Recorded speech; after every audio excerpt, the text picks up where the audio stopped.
दोस्तों एक बार फिर से डीपी प्लान को लेकर मामला गरमाता हुआ दिखाई दे रहा है।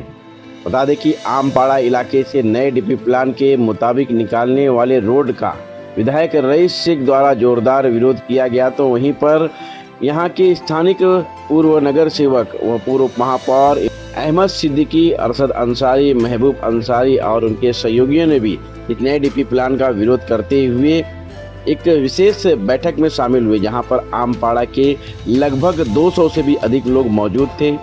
विशेष तौर पर आपको बता दें कि अहमद सिद्दीकी ने अपने वक्तव्य में कहा कि अभी फिलहाल किसी प्रकार के वो काउंसिल में नहीं है, यानी कि वो नगर सेवक पद पर नहीं है अभी, लेकिन विधायक रईस शेख पर उन्होंने विश्वास जताते हुए कहा कि विधायक रईस शेख आमपाड़ा के लोगों को न्याय दिलाने का काम करेंगे।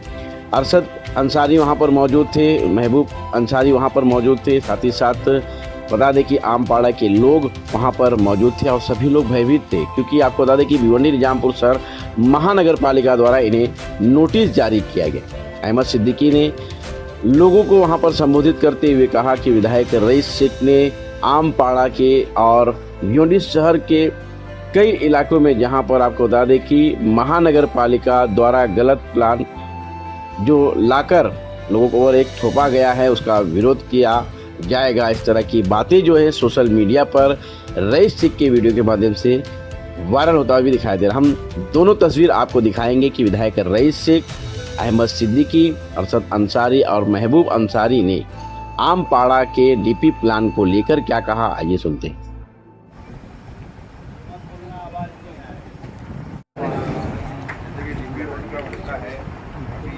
ये महीने में तारीख थी हेयरिंग की, रिस्पॉन्ड करके जुलाई में की है की वजह से आचार जैसा भी रहेगा, जितनी हेयरिंग रहेंगी हम लोग सब साथ में चलेंगे, कोशिश करेंगे इंशाल्लाह कुछ नहीं होगा। रईस भाई को भी लेके चलेंगे, रईस भाई को बोलेंगे। आमपाड़ा के रोड का मैटर अहमद भाई, हर बार हम लोग बैठते हैं तो ये मीटिंग हम लोग की आपस में चलती रहती है कि ये रोड कैसे भी रुकना चाहिए। पहला ऑप्शन तो ये रहता है कि रुकना चाहिए, कि रुक जाए, कोई रोड की इतनी ज़रूरत नहीं है पहला, लेकिन काउंसिल है नहीं। जब ये डीपी प्लान आया तो डिज़ोल्व हो चुकी थी बॉडी हमारी, समझे, तो ये रोकना नामुमकिन बात थी, क्योंकि कमिश्नर के हाथ में था, सजेशन ऑब्जेक्शन अप्रूव किए, सबने ऑब्जेक्शन डाला। अब ये पब्लिक के साथ में रह के हमको लड़ना है वहाँ जाओ, क्योंकि आज महासभा लगेगी नहीं तो ठहराव लेके हम उसको रोके। तो अब उससे पहले ही उसने अगर उसको इम्प्लीमेंट कर दिया तो हम चूकना नहीं चाहिए कि काउंसिल का हम इंतज़ार करें, उससे पहले ही इम्प्लीमेंट हो जाए। तो ये सजेशन ऑब्जेक्शन की जो हियरिंग लगाए, ये अपने लिए अच्छा है कि अपना ऑब्जेक्शन वहाँ पे अपने को दिखाना है। एक तो चूनी घरपट्टी जिसकी हो, जो फेरफार का उतारा रहता है, ये सब अपने को लेके जाना है। ये अपना डॉक्यूमेंट है कि हम इतने साल से यहाँ रह रहे, ये एक एविडेंस है। देखिए, सबसे पहले मैं आप लोगों को कुछ बताता हूँ, जितना टाइम हो सके हमने होगा, ठीक है। आज ये मुसीबत फिर आ गई और इसमें घबराने की बात नहीं है। मैंने पहले भी लड़ा था और फिर भी लड़ूँगा, और इस वक्त तो हमारे साथ जो है माननीय आमदार साहब रईस भाई भी है, कहना चाहता, बालिया मामा भी हमारे साथ में है, रईस भाई भी हमारे साथ। लोगों को किसी का नुकसान ना हो, मेरी ये चॉइस है, और ये मैं चाहता हूँ किसी का नुकसान ना हो। अगर आप लोगों का झोपड़ा वाकई में नगर पालिका रोड निकालेगी, उनको रोड निकालना ही है, तो आप लोगों को उसकी आवाज़ में कहाँ जगह देगी, उसका सुझाव मैंने महानगर पालिका को बहुत पहले, ये पीछे जो बंगला है इसके पीछे जो ज़मीन है, इसका मैंने दिया था उनको बाकायदा 7 बार निकाल के इमारती भाई की करो, यहाँ आप उनको बसा। लेकिन अब यहाँ मामला आ गया 178 हो गया। उस टाइम जो 96 जो भी लोग थे वो यहाँ बस सकते थे, लेकिन वो महानगर पालिका ने उसमें इंटरेस्ट लिया नहीं। मैंने ठहराव मंत्रालय तक करके उसको भेजा था कि अगर वो जगह लेके अपने ताबे में अगर अपने लोग को दे दी थी तो अपना ये लोग मोहल्ले के लोग मोहल्ले में ही बच जाते। बहरहाल ऐसा हुआ नहीं। फिर ये इधर ये गार्डन है, अब इसके लिए बड़ा जद्दोजहद करना पड़ता, लेकिन अब हमारे बच्चों को, खास करके आमपाड़े के बच्चों को क्रिकेट का बहुत शौक था, उसमें मेरी कोई गलती नहीं है। उनको ऐसा लगा कि मतलब यहाँ क्या ला के क्या करवा ले। अरे मेरे भाई, मेरे बच्चों, जिसने भी ये गार्डन, मैं इसके खिलाफ नहीं हूँ, मैं ये चाहता था कि इसको भी कैंसिल करवा के यहाँ बसाने की कोशिश करूँ। बहरहाल अब जो हो गया वो वापस नहीं आया। आमदार साहब से यहाँ जितने भी लोग हैं सब लोगों को मैं कहता हूँ मांग करो, ये 6,000-8,000 वार ये जमीन है, तो ये इतने में से आप क्रिकेट और ये क्रिकेट का काम छोड़ो, ये पूरी जमीन को आप क्यों नहीं ताबे में लेते हो? ये काम करवा के दो, ये काम आप करवा के दो, तो अब तुम समझे कि हमारा आमदार खासदार ये काम कर रहा है। एक गार्डन में इतना से बना के उसमें कुछ ये नहीं, मैं उनका अपोज नहीं कर रहा हूँ, मेरा बोलना ये 8,000 वार जमीन है जहाँ अभी हम ये मीटिंग लिए हैं, ये जमीन भी उसमें है, ये पूरा कंपाउंड बनना चाहिए और ये उसमें हमारे मोहल्ले के बच्चों को गार्डन फार्डन जो भी फैसिलिटी है सब मिलेगी। आमदार साहब को ये काम करना चाहिए। आमदार साहब अभी आज मैंने देखा कि उनको अचानक आंदन फादन पे उन्होंने एक क्लिप बना के भेज दिया।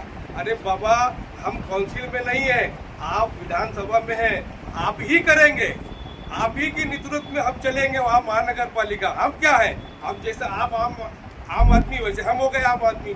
आप एक पोस्ट पे बैठे हो तो कम से कम कोई अगर आपको फोन करके बता रहा है अहमद भाई या अरशद भाई मीटिंग ले रहे, तो इतना आपको घबराने की जरूरत नहीं है। जब इलेक्शन आएगा तब अल्लाह जिसको इज्जत देगा वो देख लेगा, समझ में आए। पर आप लोग का मन भरेगा हमको देना, नहीं भरेगा जिसको आमदार साहब बोलेंगे उसको देना।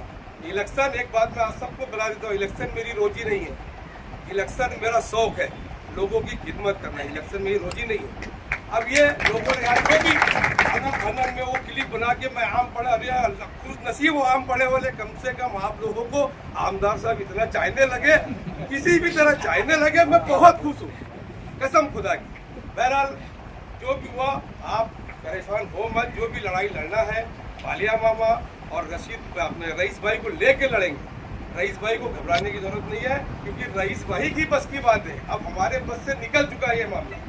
तो ये लड़ाई रईस भाई और बालिया मामा को लड़ना है, मंत्रालय में लड़े कि दिल्ली में लड़े, हमारे आम पाड़े वालों का नुकसान नहीं होना चाहिए। अगर इनका नुकसान होगा तो दोस्तों बुजुर्गों, आप सब जानते हैं कि भिवंडी का डेवलपमेंट प्लान कुछ दिनों पहले पब्लिश हुआ था। डेवलपमेंट प्लान का मतलब होता है कि भिवंडी शहर में किस तरह के गार्डन, किस तरह के रास्ते, किस तरह अस्पताल होगा, ये सारी बातें। और 5 जुलाई से इसकी फिर से हियरिंग चालू होने वाली है और हम जानते हैं कि कई जगह पर गलत रास्ते, गलत रिजर्वेशन डाले गए।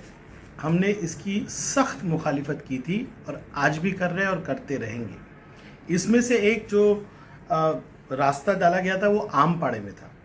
मैंने 28 अक्टूबर 2023 को ही ये ऑब्जेक्शन ले लिया है। इसकी हियरिंग जब होगी मैं खुद इस हियरिंग में जाऊंगा अलग से और इसका ऑब्जेक्शन भी लेंगे। ऑब्जेक्शन ले चुके हैं, कई लोगों ने मुझे साइन करके एक एप्लीकेशन दी थी जिसके बेसिस पे हमने ये ऑब्जेक्शन लिया है। मैं आमपाड़ा के लोगों को और तमाम इलाकों के लोगों को जहाँ जहाँ पे गलत रिजर्वेशन, गलत रोड डाले गए, उनको ये भरोसा दिलाना चाहता हूँ कि हम ये सब होने नहीं देंगे, किसी का घर उखाड़ने नहीं देंगे।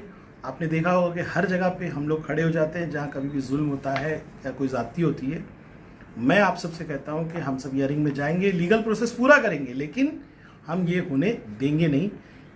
डीपी प्लान को हर पॉलिटिकल पार्टी का विरोध है, सरकार में, असेंबली में, हर जगह पे हमने विरोध किया है। आमपाड़े के इस रोड का भी जोरदार तरीके से हम विरोध करेंगे, ये मैं सबको आश्वासन देना चाहता हूँ।